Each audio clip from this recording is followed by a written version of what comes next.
What's up, guys? This is D22 Soso Wayne Chung with a Live at the Bike poker stream. This is the PokerCraft podcast. This is my VIP guest, Maria Konnikova. And your credit is so long, I have to, read it off. So, you're a Russian-American writer, psychologist, a bachelor's in psychology and creative writing from the one and only Harvard University, PhD in psychology from Columbia. You've worked as a television producer, written for several magazines, online publications, and authored 2 New York Times bestsellers. One is The Mastermind, How to Think Like Sherlock Holmes, and the next one, The Confidence Game. And I know you have a laundry list of credits after, but we're just going to highlight from there. Sounds good. So your latest book is The Biggest Bluff, How I Learned to Pay Attention, Master Myself, and Win. And it's got quite a lot of buzz in both the hardcore poker community and the non-poker community. It was very entrancing because, as you said, you didn't even know how many cards were in a deck. And then you approached... This is accurate. And then you recounted this as you approached Eric Seidel, who is notorious for just never talking about poker strategy whatsoever. And you also mentioned the book that the distinction that while poker is has a gambling element to it, it's a game of skill. And would you like to enlighten the audience what it is about why you chose to pursue this? Absolutely. Yeah, absolutely. So as you said, I had no interest in, but no background whatsoever in poker. I mean, I really thought the deck had 54 cards. Like that's still, if you really like hold my feet to the fire, 54 still sounds nicer than 52. It would mess with all my pot odd calculations. So I've acknowledged that it's really 52. Technically it is 54 because of the 2 jokers, but go ahead. Exactly. So technically I was right from the very beginning. But I wanted to write about skill versus chance, about the role that luck plays in our lives and how we can learn the difference between the two, between the things that we control and the things that are outside of our hands, the things that we really can't do anything about. And I had no idea that poker was going to be the way in until I read John von Neumann's theory of games. Right. And von Neumann is the father of game theory. One of the great polymaths, one of the great geniuses of the 20th century. This is the guy who invented the computer, one of the inventors of the hydrogen bomb. I mean, the guy was brilliant. And he was a huge poker player. And it turns out, I had no idea, but it turns out that poker was actually born from that game theory was born from poker. That von Neumann believed that this one game held the key to the most complex human decision making. And that basically if you could solve poker, you'd have the solution to the world. He thought that poker would literally help prevent nuclear war. He actually said that. Wow. And I didn't know that. and the reason that he thought that poker was such a perfect way into the human mind was that it was a game of incomplete information. So he said, a game like chess I can solve. Give me enough computing power and I've got a solution. I've got a mathematical answer for you. There's always a right move. And he got the computing power because computer. Right. And a game like Go, same thing. It's more complicated. It will take more time, but still complete information. All the moves are out there. Everything's available. Poker is not like that. In poker, I mean, imagine chess where you can't see all the pieces and something that's a queen might really be masquerading as a bishop. And, and you have no idea and you have to surmise and you have to make the best decision you can based on incomplete information, based on the information that you can gather, but that it's probabilistic. That there's actually no certainty. He said, that's life. That's actually how you make decisions in life. And it really appealed to me. And so I thought, well, let me read on this poker thing. And I did. And something just clicked in my head. I thought, why don't I learn this game? Why don't I actually figure out how to play? And why don't I use poker as a way into the ideas that are on my mind, skill versus chance, what we can control versus what we can't. And as you said, I approached Eric Seidel. I had no idea that I had my work cut out for me. I actually didn't know that he'd never accepted any students. So I probably would have been too nervous otherwise. But this way I was just a journalist being like, hey, dude, what's up? Let's chat. I didn't actually call him dude. For all people who are looking on tips on how to approach famous people to ask for guidance, saying "Hey, dude" is not the way to go. I had a very nice note to him, but so I really lucked out with him saying yes, and that was the origin of my journey. So it was really, I mean, it was a good perspective that you did because it's about a casual person linking what it's like to learn poker from kind of a first person point of view. Because a lot of people like you have a gaming background and just like dug in head first as a hardcore, uh, you know, first hobbyist and then professional poker player very soon.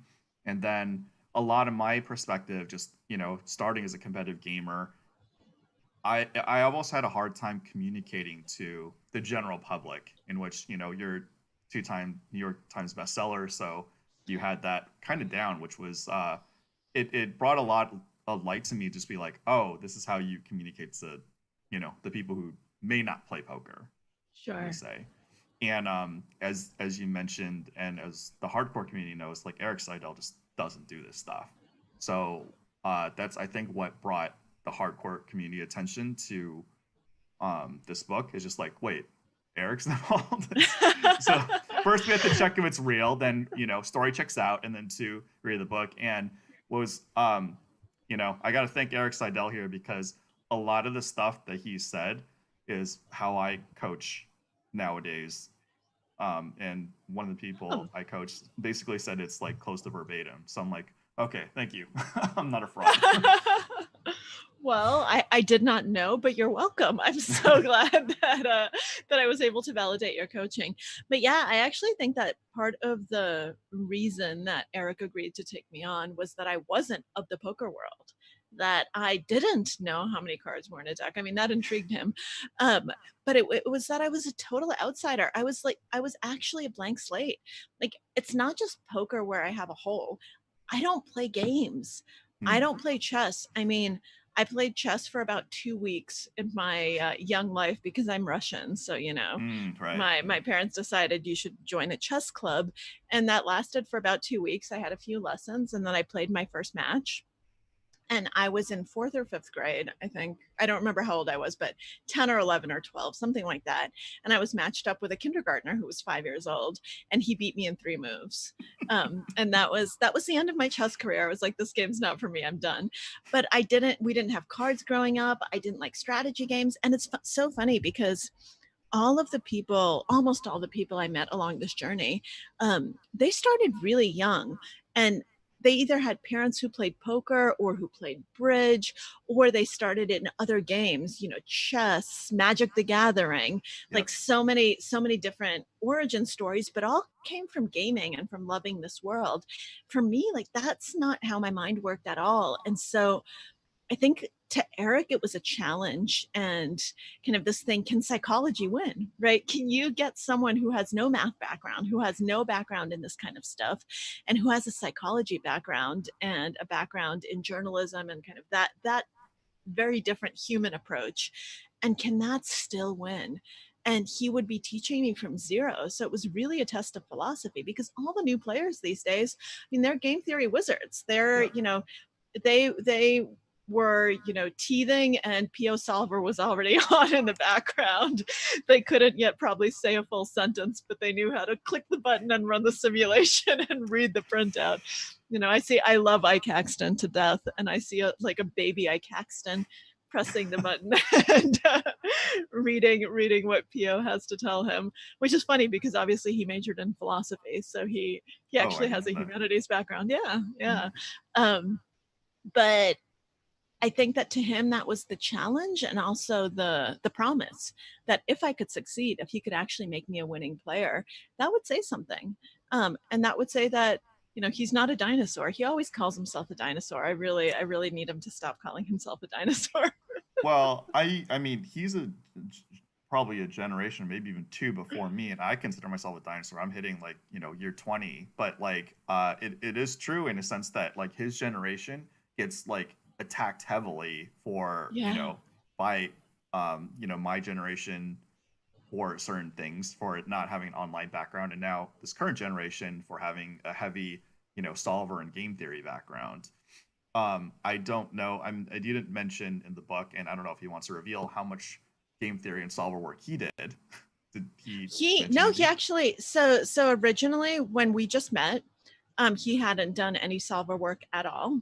And then once I really started taking it seriously, once I started getting good results and had like real players involved in the project, and realized that, wow, like this is actually something that I am taking seriously. Once I joined PokerStars Team Pro and like was playing full time, I realized that I needed PO Solver, and I actually needed that all of those tools because they were tools of the trade, and I needed to figure out what they were telling me. And sure, that was never going to be my strength. I mean, I know that I can't outthink the GTO wizards for that, but it doesn't mean I can't use it. And so when I got PO at around the same time, and I bought a separate computer for it because I have a Mac, and you need a PC, and I was working with Jason Kuhn, who helped me set it up and teach me how to use it, because he warned me right away that if I use it incorrectly, it's worse than not using it at all.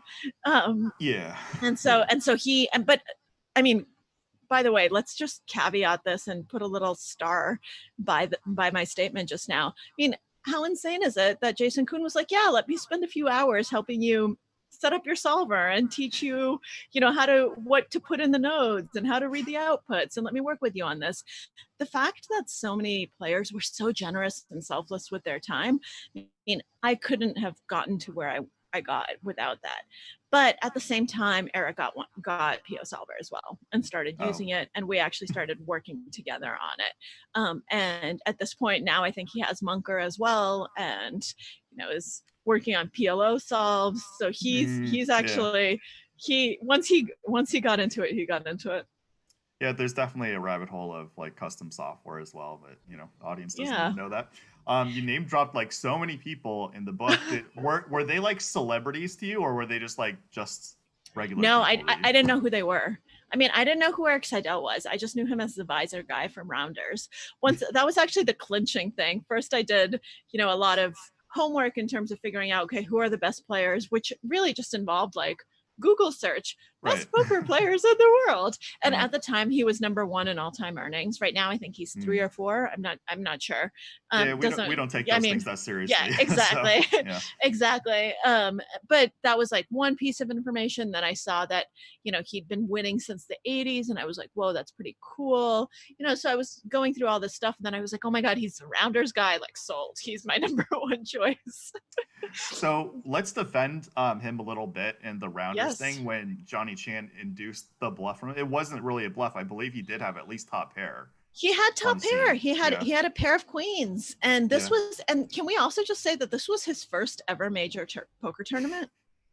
Like, this is a kid. This is his first major event, and it's the main event, and he gets heads up with Johnny Chan, who was the defending champion. And he told me he has no problem admitting that he was outplayed, but he had top pair. I mean, you're heads up, and Johnny Chan is not exactly a passive player. You're with someone who is very aggressive and who's very capable. I mean, top pair heads up is a huge hand.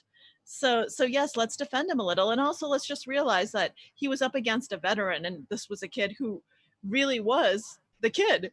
He had, it was really Johnny Chan the master, and Eric Seidel the kid doesn't know what hit him. I mean, it really, that's true in the sense that he was completely a newbie, and he managed to replicate it.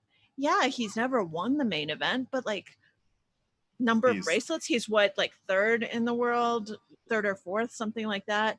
And and he ended up being one of the most consistent players who not just keeps playing, but wins at the highest level every single year. And so yeah, I mean, obviously at this point, I'm no longer objective, but at the beginning I didn't know him. I had no idea who he was. And all of these players who I ended up, meeting, spending time with, some of them I now am lucky enough to call good friends. I was not starstruck at all because I had no idea who they were. Literally the only poker player whose name I knew, and I apologize to everyone who's like, oh my God, I can't believe she didn't know who I was Phil Ivey. That's the only name I knew.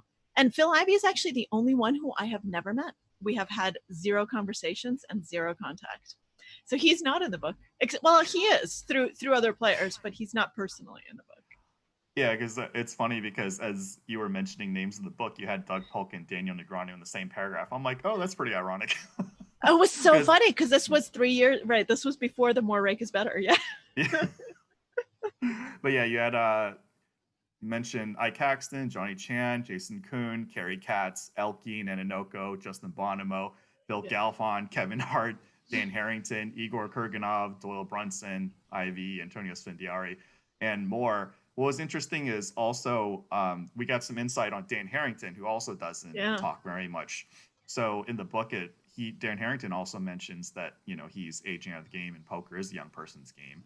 And the older I get, I'm just like, yeah, I do see it because you need a lot of energy to keep up. It's not just like, you know, there's a sweet spot probably, you know, somewhere in between mid-20s and mid-30s where you have the energy, you have the drive, and you have the risk tolerance. And then at some point, you could still play if you really, really had to, but you kind of just like choose to, you know, take your energy in different directions.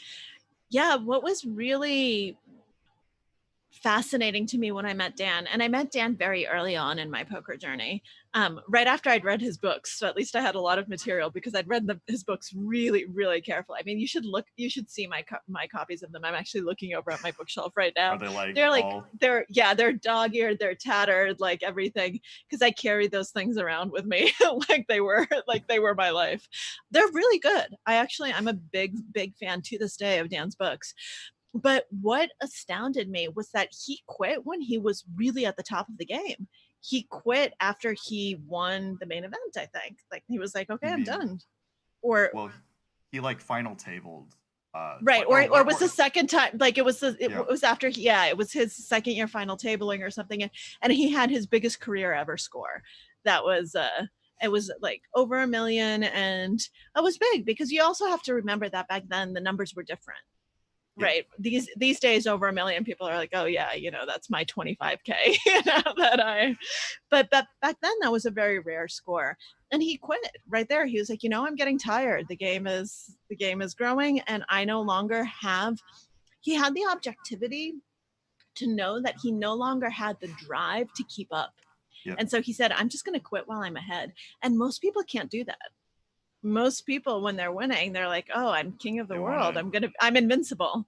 They think it's going to keep going, and then they grow broke. And Dan actually named many names. I omitted all the names from the book. I have it as many players, but he named so many different players who people thought were like the greatest thing since sliced bread. And then they went completely bust out and no one remembers them anymore. Yeah, everyone has their own life equation. A bit of a history lesson for the public is back in party poker when Dan had that run, I was doing really well in the 215 sit and goes. My ROI was insane. And basically overnight, like something happened and everybody just got a lot better. It was literally just after the Dan Harrington books came out. And yeah, it's just basically the lesson along with the 1 sentence lesson is tight is right and let people, you know, self-destruct. Yeah. So for sure. And that's actually a really powerful lesson. And something that Dan also taught me is, you know, you have to be able to adhere to your lessons and think well and think clearly, even when you start losing and when things aren't going well, because a lot of people at that moment, they'll either get way too tight or way too loose. Like when they're losing, they lose their equilibrium and they lose their strategy and they start second guessing everything and they start, you know, either chasing losses or getting way too conservative. It depends on what kind of person you are. But what he told me was, you know, are you still capable of making really good decisions even when you're losing? And if you have, then you've conquered the game. And it's really, really hard to do. Everyone thinks they do it well, but almost nobody does. Absolutely. Do you want to give like a little pitch on basically why they should as if this wasn't advertising enough, why should they pick up your book? Well, only if you're interested in reading it. I'm a bad self-advertiser. Okay. But I think that what I tried to do was tell my story, make it something that even if you're a hardcore poker person who's a much better player than I'll ever be. I mean, I don't pretend to be the best player in the world. I don't pretend that this is like your epitome to playing well. It's not. But what I do bring is something that I don't think anyone else does, which is the fact that I know psychology at a very high level and I had access to all these amazing people. And so I think that my strength comes from synthesizing kind of the big lessons, the big picture things, the mindset things, the way that you can actually learn to use your head better. It's not going to give you any ranges. There's no math in it. There's no, I'm not Matthew Jonda, who wrote the books that helped me the most after I got to a certain level. And I'm not Dan Harrington, but I came to love the game. And I hope that this is a book that will actually teach even the math whizzes to be better players, in that it makes them more aware of kind of these big cognitive things that are going on and these big mental game things that are going on. And I hope people enjoy the story. I mean, I wanted it to just be a good story. No, I did for sure. Yeah, I think it's a good quantification of and communication of how to humanize poker, just like started from scratch. So after all this, what do you think the harshest truth is about poker? Most people are losers. Players or people? I'm just kidding. Players. And that, it's very different. It's a hard game. And I think that's what I love about it. That's what's beautiful about it. And the more I learn about it, the harder it comes and the harder I realize it is, because it becomes more complex. But it's so easy to look at it from the outside and to say, oh, this is easy. Or, yeah, I can just keep winning indefinitely. And that's just not true. Variance is a bitch. That's a really hard truth. No matter how good you are, variance is a bitch. And you have to be ready for that. Yeah, on top of that, like poker is like the ultimate Dunning-Kruger in the sense that you don't know what your opponent's been through, and people see like a couple videos of some hands and they just like think they know their opponent. I've also been a proponent that a lot of these guys you see on camera are just a lot better than people think, especially the known top players. Is like I've faced a lot of them, over the almost decades, and it's like, whoa, yeah, when you can't see their cards, game's not so easy anymore. Oh, absolutely. I mean, one of the master classes I got in playing tournament poker came when I was at the same table as Patrick Antonius in Monte Carlo. And Patrick's someone who I really admire and became friendly with. But when people are talking about like the great players right now, most people put him in like an older generation, not like right now. And yet he just gave me such a masterclass in what great tournament strategy was like. When we started the day, this was like day 3 of the main event, and the EPT, something like that. And I was the chip leader of our table, and he had a very short stack. And suffice it to say, he made it to day 4 and I busted before the end of the day.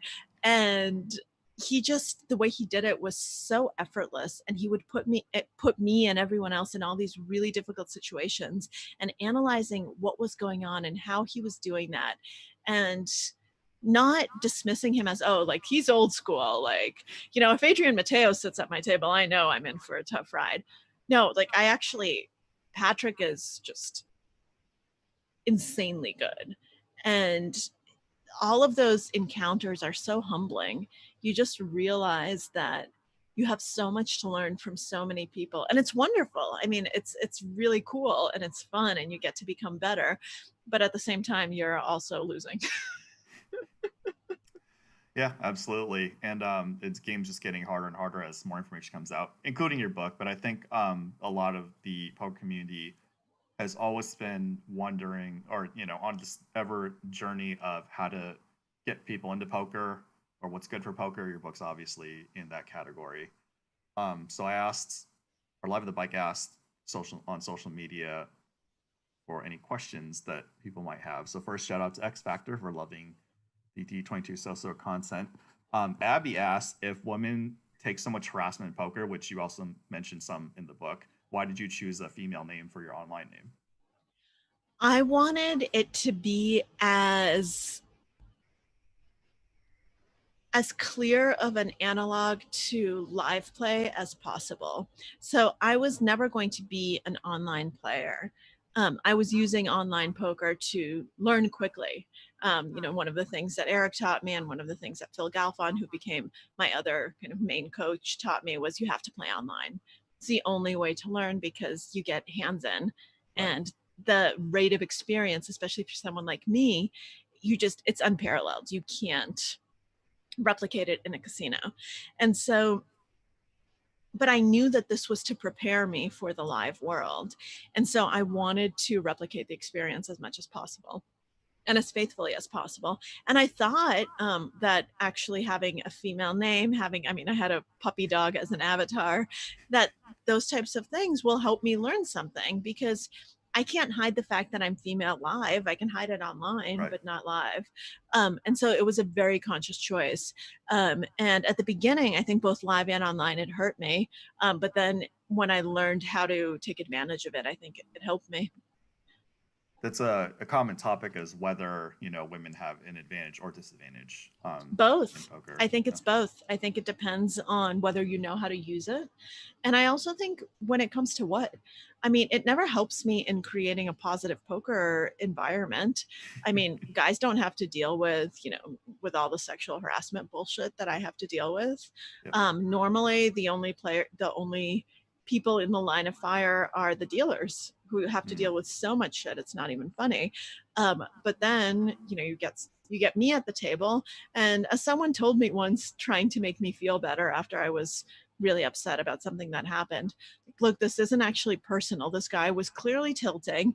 And who is he going to, pick a provocation with? Someone Yeah. who looks like you, or the big guy with, who weighs 500 pounds sitting next to you? Right. And obviously, like, I'm not going to beat him up. The other guy could. So I'm the weakest link when it comes to that. I'm the target. And so I think it's both. But I do think that if you know how to use it, if you're aware of it, then it can definitely be an advantage in terms of strategy. Let me give you an example. There's a study that I cite in the book that there was basically an analysis of hundreds of thousands of online hands. And it turns out that men bluff women, or people who have female avatars, 6% more than they do men. And if you tell them, they deny it. They say, no, that might be on average, but I know, and I would never do that. So they always think that it doesn't apply to them. And the better someone is, the less they think it applies to them. And that's a huge advantage, because let me tell you, it applies to everyone. No, totally agree. Even players like myself, there's got to be like some internal bias. I generally treat most players, relatively the same caliber, but I'm not gonna, lie. There are definitely some circumstances that might be a little off. Our NV PhD says, just finished the book, curious about the mathematical and game theorists who are often referred to but not directly addressed. How do ultra mathematical players coexist with the psychological aspect? I think you need both. And I think that these days you definitely need both. I think anyone who tells you otherwise is full of it.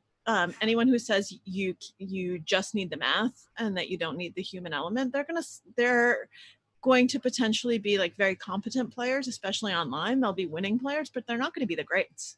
They're not going to be the names that go down in history. If you think about the names who people even call like the GTO wizards today, like the Stevie Chidwicks of the world, they know psychology. They're paying attention to the players. They know what's going on. They know it's not just the PO solver, even though they know the PO solver as well.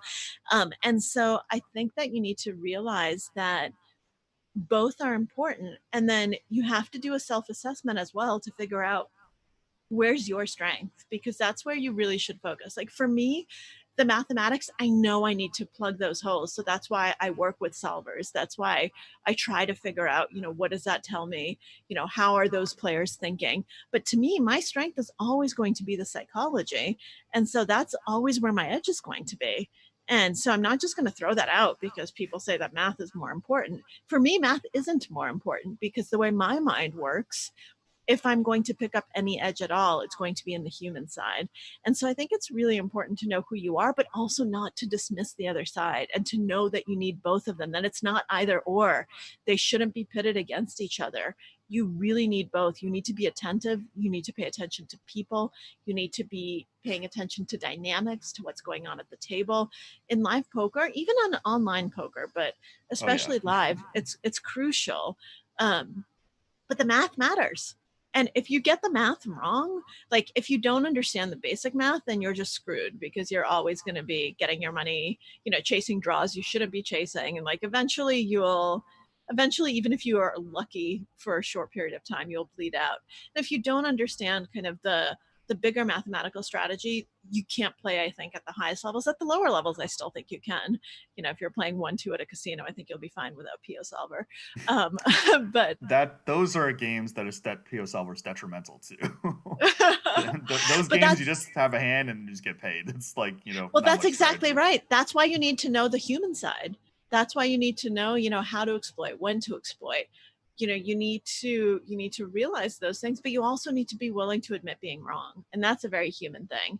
I think that math can give you a false sense of certainty. You can say, oh, this is what the solver says, this is what I should be doing, I can't be exploited, so I'm doing this, 33% of the time. And you don't realize that the guy that you're playing against literally always has it. And so if you're actually doing this 33% of the time, then you're losing money. And the best players know this. I mean, I'm not saying anything that's new to the players who actually know what they're doing with solvers, but so many players just have a false sense of confidence. They're like, oh, I know what I'm supposed to do, so I'm just going to do it. Yeah, that's very common.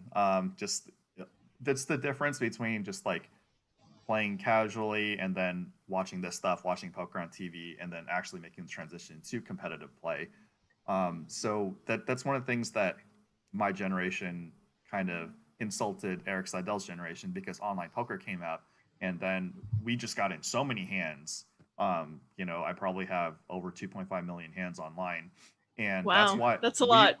That's actually not a lot compared to a lot of the the veterans that played online, but for normal person, it's a lot. So with that experience, we used to attack like Eric's generation, and then these guys aren't stupid. They figure out, oh, okay, I better catch up by online. And then when the solvers come out, they're like, oh, okay, I better catch up with this stuff. So it's about not being too big on yourself, which poker is very good at teaching those lessons.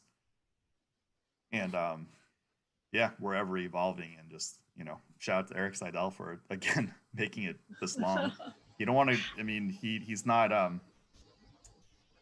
Like I said, if I call myself a dinosaur, he has every right to call himself a dinosaur, but he's still around. That's the most important thing. He is. Marshak, and still crushing, by the way. Yeah. I mean, the guy was second in the super high roller last year? I haven't heard anything bad about Eric Seidel. And shout out to JJ De La Garza in the chat, who also mentions that Eric Seidel is still a boss after all this time. I hope I can last as long as he does. Marshak says he has a copy of your book. It's awesome. How does he get a signed copy? So unfortunately, because I'm in New York and we're still, COVID lockdown, we're not fully reopened, there are no signed copies out there. I haven't been able to get to a bookstore to sign anything. And everyone seems to think that I have copies of my book signed hanging around my apartment. I don't. So as of now, you can't. However, as soon as these things are possible, I'll be going to bookstores and signing books, and happy to send signed books to people. But right now, unfortunately, the answer is you can't. I'm sorry. I wish you could. It would be much better for me too. Mike White asks, will Maria be doing a new podcast series based on this book like she did with her previous books? I have no idea. So the reason I did it for the last book, The Confidence Game, was first, I love podcasting. I think it's a lot of fun. But I had so much material left over. I had hundreds of hours of interviews with con artists that I wasn't able to use for the book. And so I just had a lot of audio material.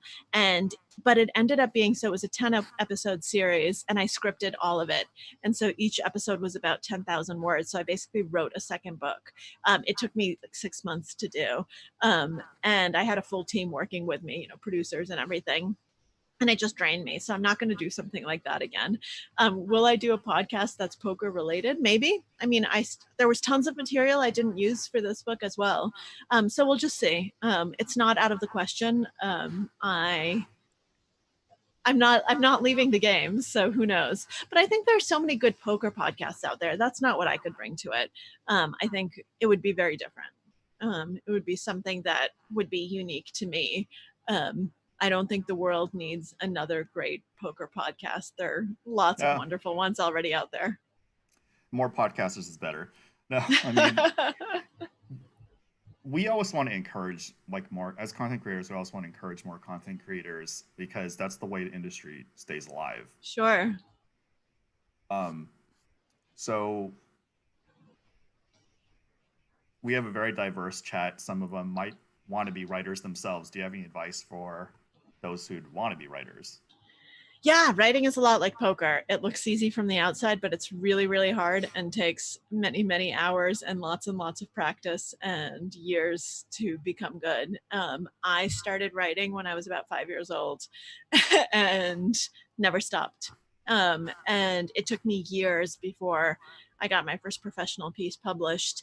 It took me years after that. So I've been at the New Yorker for a long time. Well, a long time in terms of my age and my writing age, not actually a long time in terms of New Yorker staff writers. You've got people who've been there for over half a century. That's not me. But it took, over half a decade of rejection and submitting every single month before I finally got my first piece accepted. So it's a craft and it takes a lot of work, but I would say, like poker, if you don't love it, don't do it. I see so many miserable poker players at the table. I'm like, what are you doing? This is a game. This should be fun. If you're not having fun, like, what are you even doing here? If you're not enjoying yourself, if you're this miserable, like, go do something that's easier. Go do something else, because this is not a great way of spending your life. Writing is the same way. Writing, I mean, I have not had benefits or health insurance through or a regular salary ever in my career. Wow. I have to buy and pay all those things, and I never know what my income is going to be. Could be zero. It just depends month to month. So in that, it's very similar to poker, but it's hard. And I'm successful. Like, I'm actually able to do this, and I don't make that much money. Like, if a poker player actually heard how much I make in a good year, they'll laugh. And so I think that, like with poker, if you don't love it, don't do it. But if you love it, by all means, just keep working at it and realize that, I mean, I don't do this, some writers do, but I could have an entire wall filled with rejection letters for how many things got turned down. So there was an excerpt in your book too about, like, you got a call and then you actually turned down their offer because you want to elaborate on that.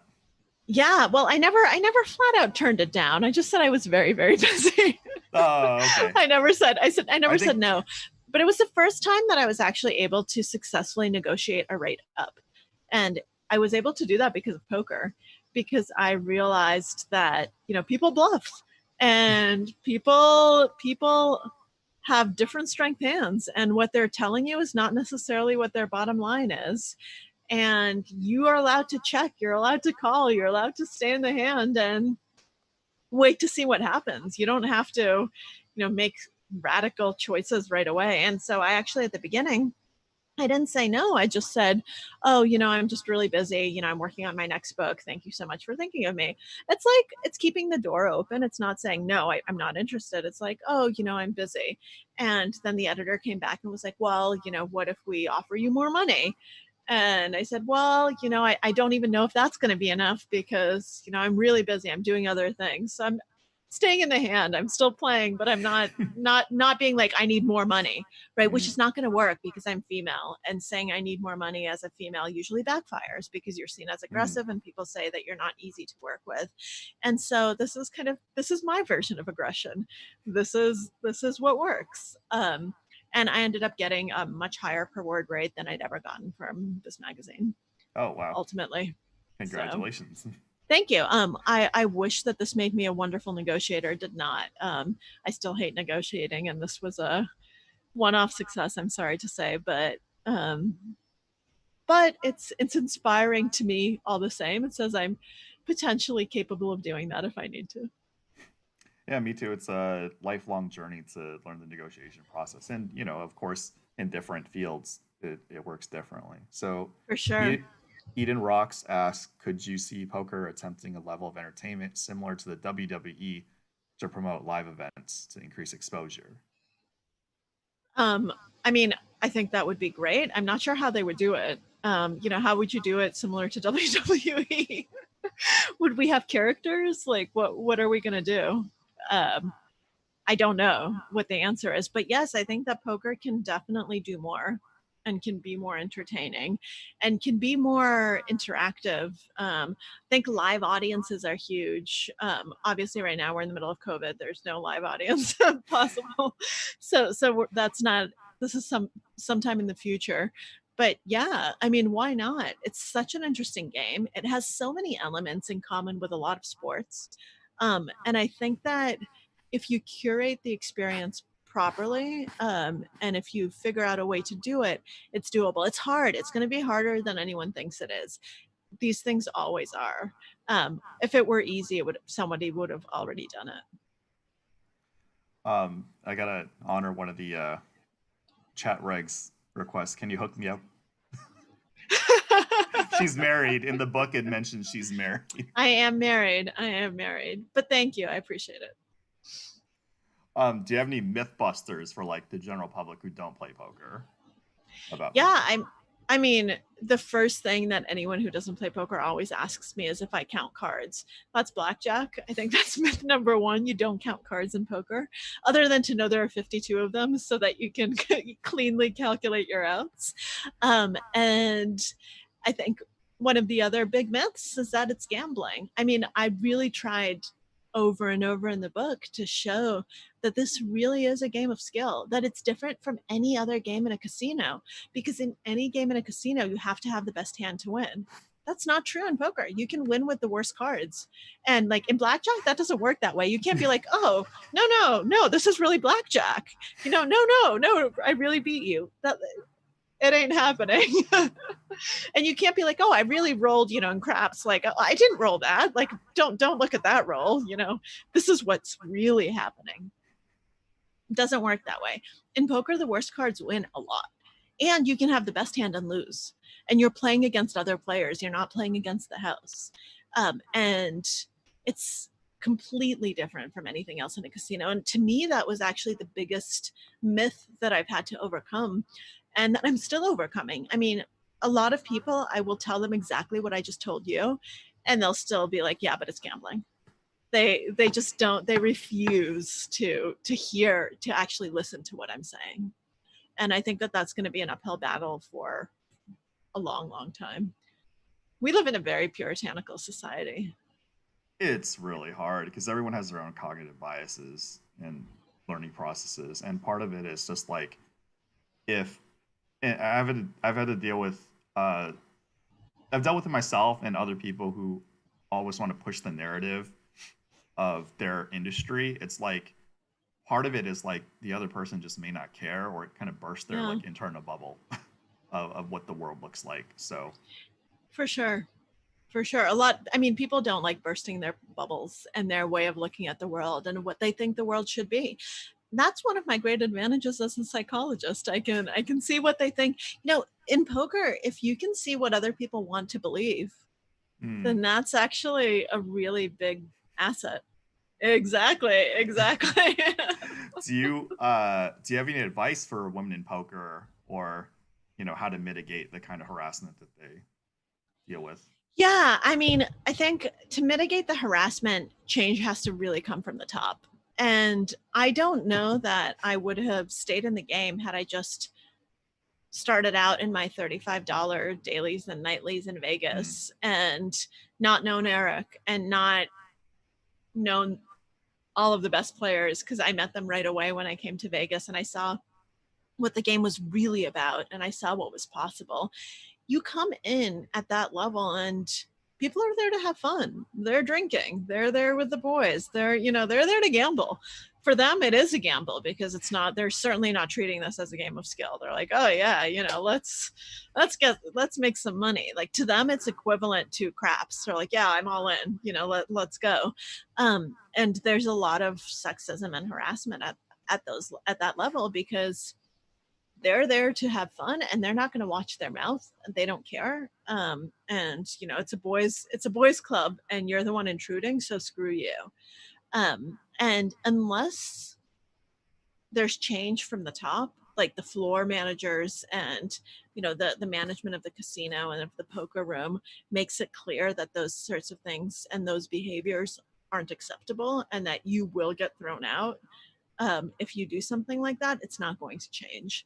I started experiencing a lot less harassment as I moved up in stakes, as I moved, from the $35 to the $100 to the $500 to the $1,000, because you have players who take things differently. They take things seriously. They're actually, and you have floor staff who take things seriously, and who are actually willing to step up and to say something.